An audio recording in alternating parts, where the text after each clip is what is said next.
자, 안녕하십니까. 가볍게 들어보는 스타트업 대표를 위한 세무회계 강의를 한번 해볼 황교안 세무사입니다. 오늘은 스타트업을 하시거나 할 계획이 있는 대표님들을 위해서 좀 가볍게 들을 수 있는 강의를 준비해봤습니다. 세금의 종류에는 무엇이 있고 이제 대표님들께서 무엇을 하셔야 하는지 위주로 한번 이야기해보겠습니다. 다른 업무로 바쁜 대표님들께서 왜 세법과 회계를 알아야 할까요? 세무사 사무실에서 다 알아서 해주는 것 아닌가? 요렇게 생각하시는 대표님들도 많으신데 사실 이거는 반은 맞고 반은 틀린 이야기입니다. 이제 회계나 세금 업무를 하다 보면은 이제 대표님들의 의사결정이 필요한 경우가 많습니다. 그런데 세무사가 설명하는 이야기를 잘 이해할 수 없다면은 이제 대표님들께서 제대로 의사결정 하시기가 쉽지 않으시겠죠? 그리고 이제 머릿속으로도 어느 정도는 내 회사의 이익과 세금이 이제 숫자로 좀 있어야지 절세를 위해서 미리 대비할 수 있습니다.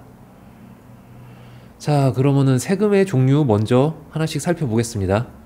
법인이 부담해야 될 세금은 크게 부가가치세와 법인세 두 가지입니다.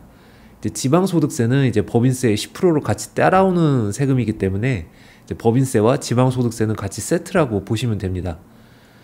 먼저 부가가치세 먼저 볼게요. 이제 대표님 매출의 이제 10%는 이제 부가가치세입니다. 이제 보통 처음에 사업성 검토할 때 많이 실수하시는 게 부가가치세를 고려 안 하고 하시는 건데요. 예를 들어서 11만 원짜리를 팔았다. 그러면은 10만 원만 내 돈이고 이제 만 원은 이제 부가가치세가 되는 건데 이제 11만 원을 전부 내 돈으로 보고 이제 사업성을 계산을 하면은 당연히 이제 실제 사업을 했었을 때와 이제 사업성 검토를 했었을 때 수익률 차이가 좀 많이 발생하겠죠. 그리고 이제 다음으로 보는 거는 이제 법인세입니다. 이제 법인세는 이제 법인 1년 동안 벌어들인 순이익을 기준으로 이제 과세하게 됩니다. 개인 사업자는 종합소득세를 내지만 이제 법인 사업자는 이제 법인세를 내게 되는 거고요. 이제 세율은 9%에서 이제 24%를 적용하는데 아마 처음 이제 하시는 대표님들께서는 이제 9%에서 19%를 좀 적용받으실 거예요. 이제 애서라고 해서 뭐 그 사이가 있는 게 아니라 이제 9%, 19% 요 둘 중에 하나를 적용받는다고 보시면 됩니다.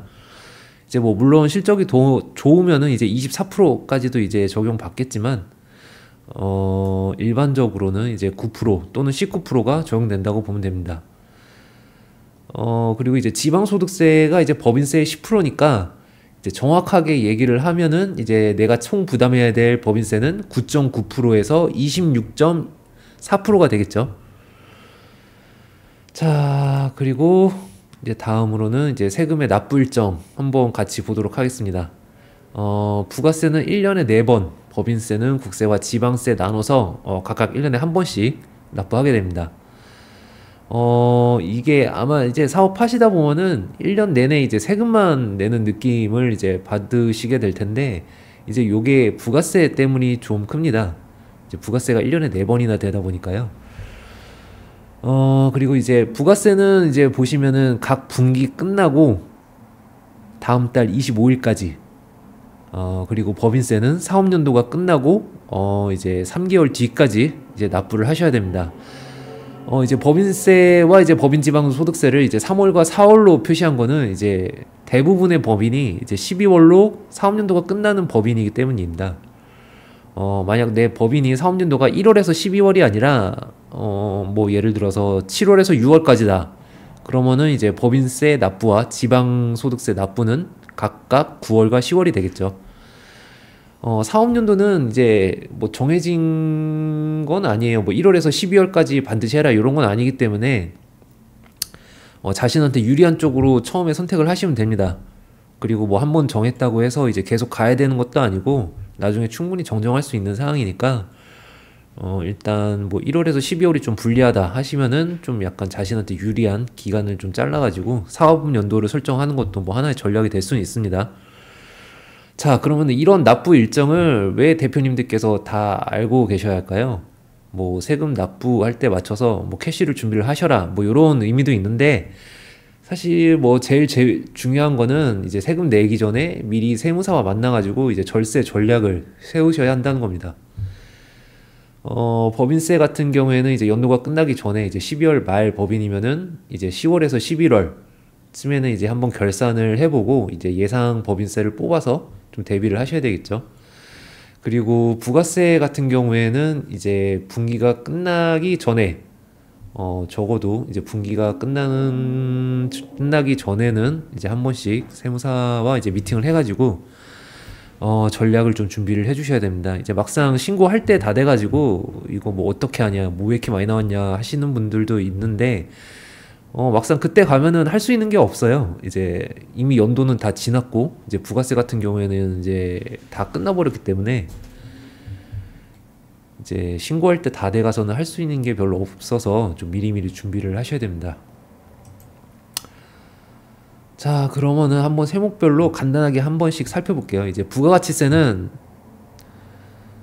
내가 내는 게 아니고 이제 정확히 말하자면은 이제 고객이 내는 세금을 잠시 내가 보관하고 있다가 내는 거기 때문에 뭐 깎아준다거나 뭐 이런 개념이 없어요. 그래서 사실 절세라는 개념은 아닌 거죠. 부가가치세는 정확하게 얘기를 하면은 이제 매출 부가세에서 매입 부가세 차액을 납부하시는 건데요. 이제 매출이 10억이고 뭐 매입이 10억인 상황을 한번 가정을 해보겠습니다. 그러면은 이제 매출 부가세가 1억이고 그리고 이제 뭔가를 10억 원어치 사셨을 때 이제 부가세로 또 1억을 줬을 테니까 이렇게 되면은 이제 납부하는 세액은 없는 거죠.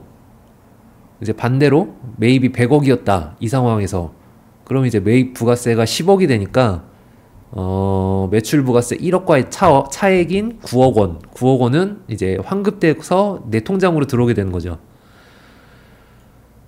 이제 부가세를 줄이는 유일한 길은 이게 사실 줄인다는 표현이 맞는지는 모르겠는데 이제 증빙을 잘 받는 거예요. 부가가치세는 이제 매입으로 인정을 해주는 게 이제 세금계산서, 이제 계산서, 현금영수증 그리고 신용카드로 매입한 것만 매입으로 인정을 해주기 때문에 이게 없으면은 이제 매입세 공제를 받을 수가 없어요. 그럼 이제 돈은 쓰는데 부가세는 많이 내야 되는 이런 상황이 발생을 하는 거죠. 그렇기 때문에 이제 저런 증빙들을 잘 챙겨두는 게 부가세를 줄이는 길이다. 그리고 이제 인건비와 면세 매입은 이제 왜 부가세 계산에서 빠지냐고 물어보시는 분들이 많은데 이거는 좀 약간 개념이 애매해요. 요거는 아니 애매하다기보단 좀 어려워요. 요거는 원론적인 내용이라서 뭐 부가가치세를 이제 계산할 때 부가가치의 구성 요소다. 그래서 인건비에는 빠진다. 뭐 이렇게 하고 있는데 일단 그냥 뭐 인건비와 면세 매입 요 그냥 쉽게 생각하시려면은 내가 살 때 부가세 안 준 거는 매입으로 인정이 안 된다. 요렇게 이해하시면 될 것 같아요. 그리고 이제 마지막으로 이제 보시면은 이제 공급가액이 커진다. 그러니까 즉 내 매출이 커지면은 이제 납부해야 될 부가가치세도 이제 많아지겠죠.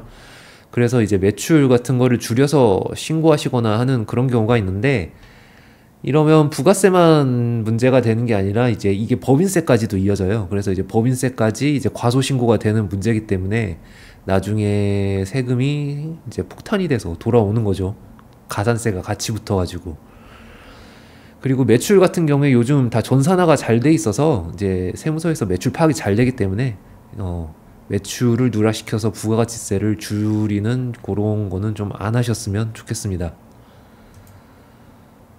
자, 마지막으로 법인세입니다.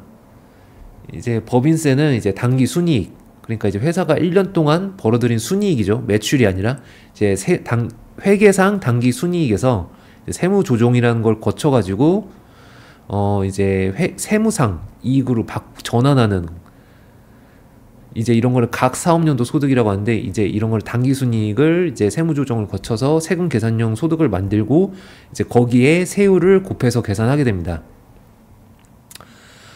이 세무조정이라는 것은 이제 사실 세무조정이라는 거를 거쳐서 이제 각 사업연도 소득이 당기순이익과 그렇게 크게 차이가 나는 경우는 별로 없어요.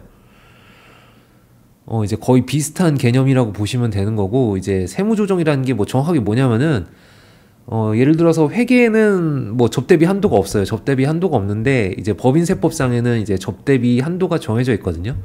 이제 한도가 넘어가면은 이제 비용에서 빼야 되는데 이제 그런 과정을 이제 세무 조정이라고 합니다. 그리고 이제 가지급금이란 얘기를 이제 많이 듣게 되실 건데요. 이제 가지급금이 뭐냐면은 이제 회사 대표이사나 뭐 이런 분들이 그냥 회사 돈을 마음대로 빼가는 거예요. 이제 그렇게 되면은 이제 법인이 그 대표이사나 주주들이나 이런 사람들한테 돈을 빌려줬다고 보게 되는데 그 대여금 이름이 가지급금입니다. 이게 있으면은 이제 굉장히 페널티가 많아요. 이게 좋은 게 아니죠. 이제 페널티가 굉장히 많기 때문에 세금이 올라가는 원인이 되기도 하고 그리고 최악의 경우에는 요 가지급금 자체가 이제 대표이사 소득으로 잡히는 경우가 있어요. 그러면은 이제 법인세나 이제 소득세 둘 다 발생하기 때문에 이제 세금 문제가 굉장히 커지게 됩니다. 요 가지급금에 관련된 사항은 이제 따로 제가 파트를 나눠서 아예 별도로 설명을 드릴게요. 이거 좀 굉장히 중요한 부분입니다. 그리고 마지막 이제 적격증빙 없어도 비용 처리 가능하다. 이제 적격증빙이라고 하는 거는 이제 위에 아까 부가가치세 설명할 때 말씀드렸던 요거 세금계산서, 계산서, 현금영수증, 신용카드 매입 요 네 가지를 적격증빙이라고 해요. 부가가치세는 이 적격증빙만 매입으로 인정이 됐는데 이제 법인세 신고하실 때는 이제 적격증빙이 없어도 비용 처리는 가능하다. 근데 대신에 이제 매입 금액의 2%는 이제 가산세로 물으셔야 된다. 예를 들어서 1억 어치를 샀는데 적격증빙이 없다. 그러면 이제 가산세는 200만 원이 되겠죠. 이제 정확히 말하자면 이제 지방소득세가 합쳐져야 되니까 220만 원이 되는 겁니다. 이게 적격증빙이 없어도 비용 처리는 가능한데 이거를 실무적으로 증빙하기가 이제 굉장히 쉽지가 않아요. 굉장히 쉽지가 않기 때문에 이제 웬만하면은 뭐 얼마 깎아줄 테니까 뭐 좀 현금 거래를 하자. 요런 거는 이제 웬만하면 안 하시는 게 좋아요. 왜냐면 부가가치세 정도 이제 빼주는 경우가 많은데 사실 부가세는 내가 내고 신고 때 다시 돌려받는 돈이거든요. 그것 때문에 지금 적격증빙을 안 받는다고 하시면은 요거는 이제 손해가 더 크시기 때문에 네, 이제 법인을 운영하신다고 하시면 이제 적격증빙 없는 거래는 이제 없다. 요렇게 생각을 해주시고 운영하시는 게 좋습니다. 자, 그러면은 이제 마무리 한번 해볼게요. 자, 1년에 큰 세금은 뭐 5번 낸다. 그리고 내 매출의 10%는 세금이다. 이거 부가가치세 얘기하는 거죠. 내 매출의 10%는 세금이다. 그리고 방금 말씀드렸다시피 적격증빙 꼭 챙기자. 그리고 마지막 제일 중요한 거 가지급금은 절대 안 됩니다. 가지급금이 있으면 굉장히 머리 아파져요. 자, 오늘 강의는 이걸로 마치도록 하겠습니다. 다음에 더 좋은 강의로 찾아뵙도록 하겠고요. 도움이 되셨다면 구독과 좋아요 부탁드리겠습니다. 감사합니다.